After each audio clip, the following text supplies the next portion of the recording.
For centuries, the Arctic was seen as the edge of the world, a frozen desert of endless night, howling winds, and seas locked in ice. For explorers, it was a place of legends, where ships vanished, men froze, and maps were filled with blank spaces. But today, the Arctic is changing. Temperatures are rising faster here than anywhere else on Earth. Ice that once stood like mountains now cracks and drifts away. And beneath that melting surface lies a question. What if this forgotten frontier becomes the new highway of the world? Because if the Arctic opens up, it could rewrite global trade, reshape geopolitics, and redraw the map of power. Every cargo ship that crosses the Pacific or the Suez Canal takes the long way around. China to Europe? That's about 20,000 kilometers through the Indian Ocean. But through the Arctic, it's 12,000, a third shorter. Weeks shaved off shipping times, billions saved. The so-called Northern Sea Route along Russia's coast and the Northwest Passage through Canada could become the highways of the future.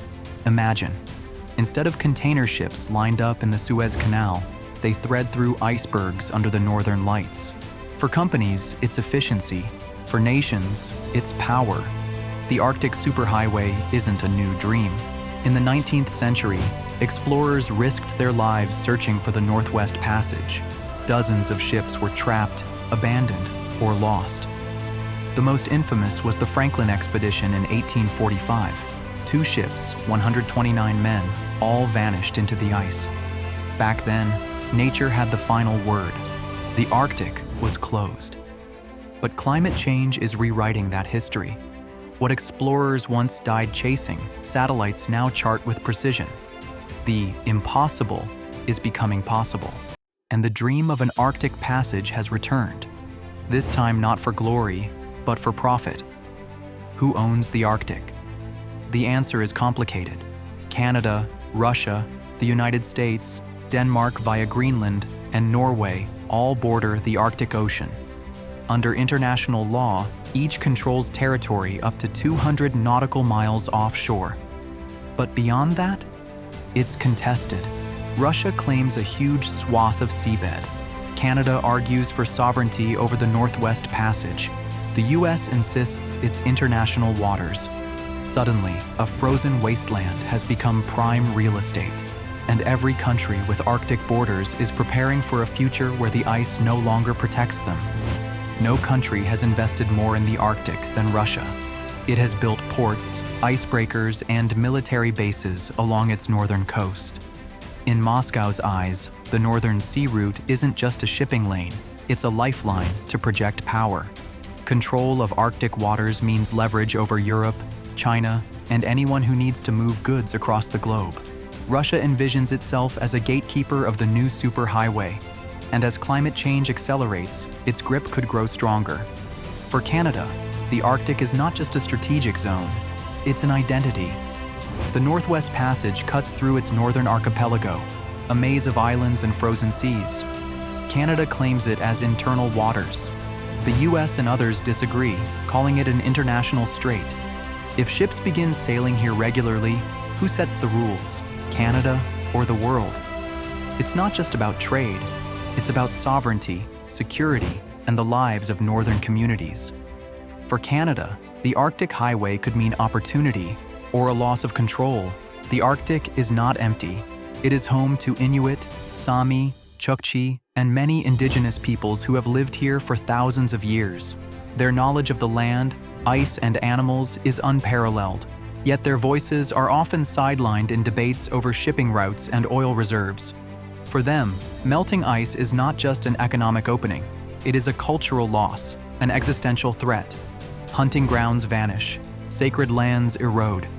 And yet, some see opportunity, jobs, infrastructure, and global recognition.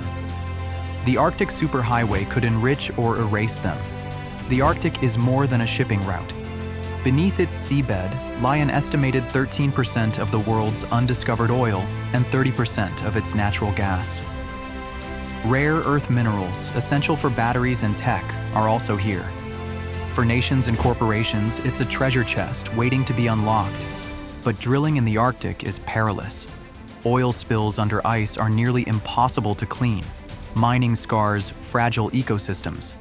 The wealth of the Arctic could spark the next gold rush or the next environmental disaster. China doesn't border the Arctic, but it calls itself a near-Arctic state. Through partnerships with Russia, it has invested heavily in Arctic shipping and resource projects. Beijing's vision is a polar Silk Road, a northern extension of its Belt and Road Initiative. For China, the Arctic Highway is about more than trade. It's about bypassing choke points, like the Suez Canal, reducing reliance on routes vulnerable to conflict. If the Arctic becomes navigable, China wants a front-row seat. The Arctic is one of the most fragile ecosystems on Earth. Polar bears, seals, walruses, and whales rely on the ice.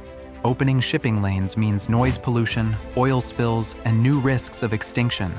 The irony, the very crisis, climate change, that makes the Arctic Highway possible also threatens the survival of everything that lives there.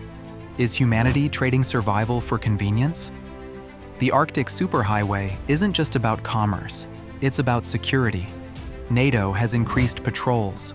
Russia has reopened Cold War-era bases. The US Navy trains for Arctic missions. Satellites and submarines crisscross under the ice. If this becomes the world's new superhighway, it could also become its new front line. A frozen ocean, once a buffer, could turn into a battlefield. So what would it mean if ships flowed through here daily? If tankers, cargo ships, and military vessels made the Arctic their highway? For businesses, it means faster trade. For nations, it means new power struggles. For indigenous peoples, it means transformation. And for the planet, it means a race between profit and protection. The Arctic could become the Panama Canal of the 21st century, or it could become the stage of the next great global crisis. The Arctic was once the end of the map, but what if tomorrow it's the center? What if the shortest path between continents runs not through deserts and canals, but across ice and sea? The question isn't just what if the Arctic becomes a superhighway? The question is, what world are we building if it does? Because once the ice is gone, there's no putting it back.